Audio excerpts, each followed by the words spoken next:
Hey everybody, welcome back to PlayStation Live from E3. I'm joined once again by my good co-host Kali here, and Michelle from Don't Nod is going to tell us all about the awesome adventures of Captain Spirit. Thank you for being with us. Oh, thank you for having me here. Thanks a lot. Now, I know I can speak for both Holly and I and say we're a huge Life is Strange fans, so anything else you're going to give us in this universe, I'm on board.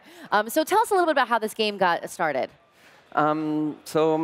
Over the past 2 years, after the release of Life is Strange 1, we've been working on Life is Strange 2 with Square Enix. And we're here today to talk about the awesome adventure of Captain Spirit, which is a self-contained story that takes place within the Life is Strange 2 setting, universe, and timeline. So the awesome adventures of Captain Spirit is a free narrative experience. It's completely free. The players can download it for free.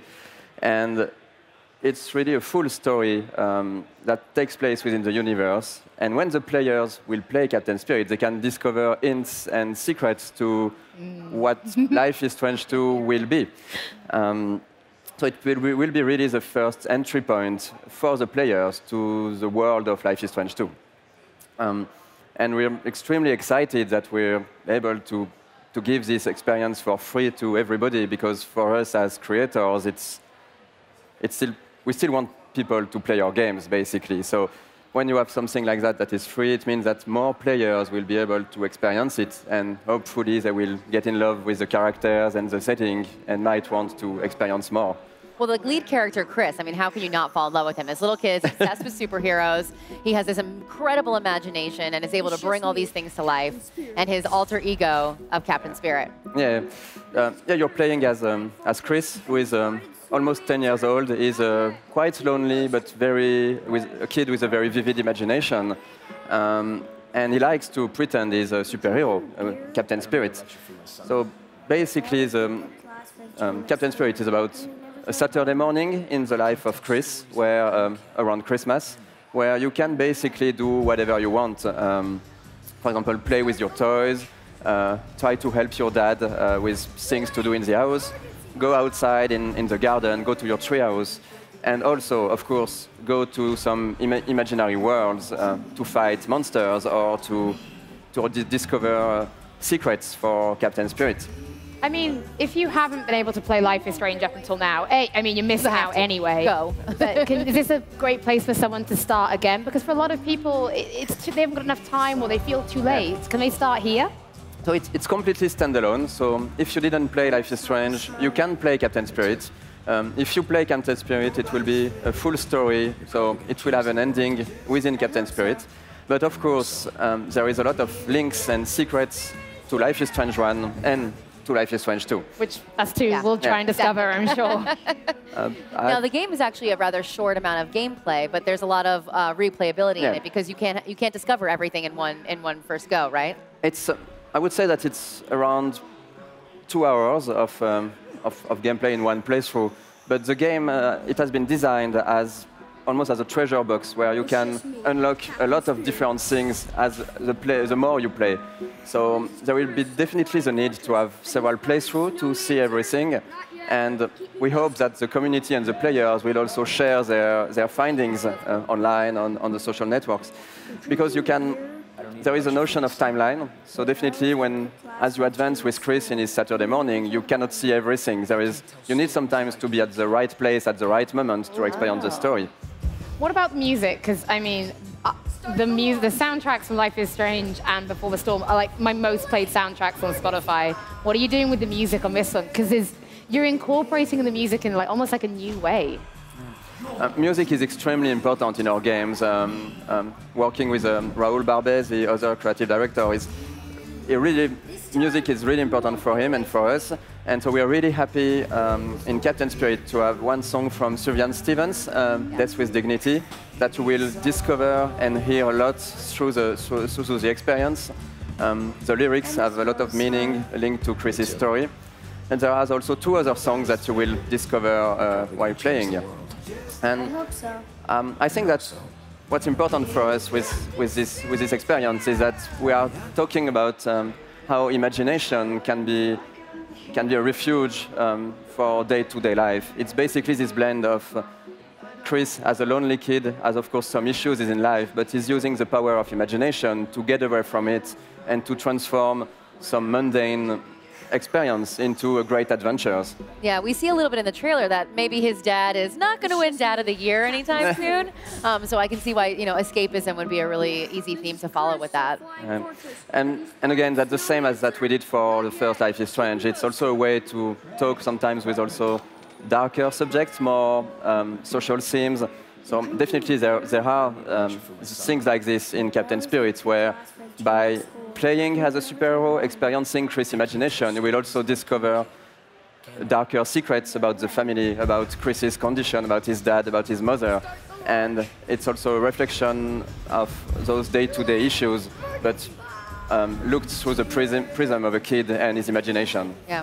Now, I know you talked about it as being like a scavenger hunt. Are there a certain list of tasks that you'll have to complete throughout the game? So you are not forced to do anything. There is a lot of... That's such a good thing for a kid. Like, yeah, you don't got to do anything exactly. you don't want to. It's really more of how do you experience your Saturday morning as Chris. But there is definitely a list of tasks that Chris, as a kid, would love to do, like find a secret treasure in his garden, explore a lonely planet as Captain Spirit, defeat some of his enemies. But you're not forced to do those. You can definitely try to do this, try to find all those secrets, and while you do so, you will experience more of the story and the characters. That's very cool. What about how it connects? Because I've been reading online that this is somehow the ending for this will affect Life is Strange 2? So, yeah, not only the ending, but some of the choice you will make in Captain Spirit will carry over Life is Strange 2. So you will have to see how, but there will be moments in Life is Strange 2 where things you did in Captain Spirit will have consequences. No pressure. Yeah, no pressure. No pressure. Because you won't find out what you've made, where it's all gone wrong until it's too late. Exactly. Really what lessons in Life is Strange did you learn that you guys carried over into doing Captain Spirit? I think that what surprised us the most with Life is Strange was how deeply the players could relate with the characters. So we really tried to work our new characters with the same care and the same passion to try to really create new relatable characters that a lot of people could relate with. And I think that, yeah, we've all been kids, and hopefully there is a lot of things in Chris's life that most of the players can somehow relate to and think that, oh, maybe this was me at a point in my life. I think we've all done that with our toys and trying to make them come to life.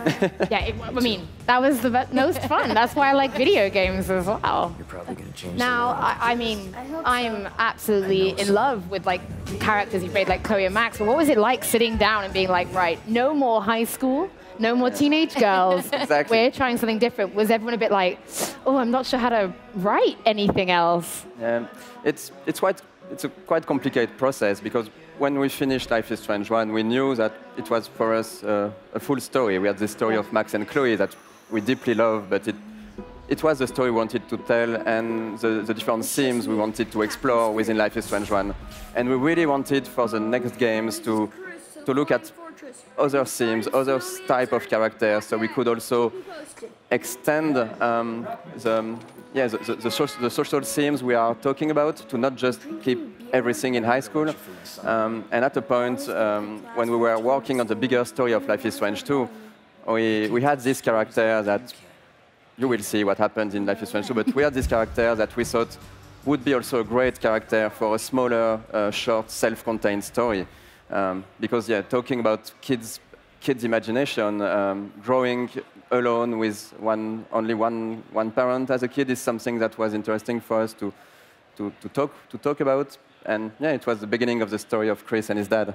And what a great universe it opens up for you. I mean, you have this kid with this incredible, imagination, which allows you to create really anything.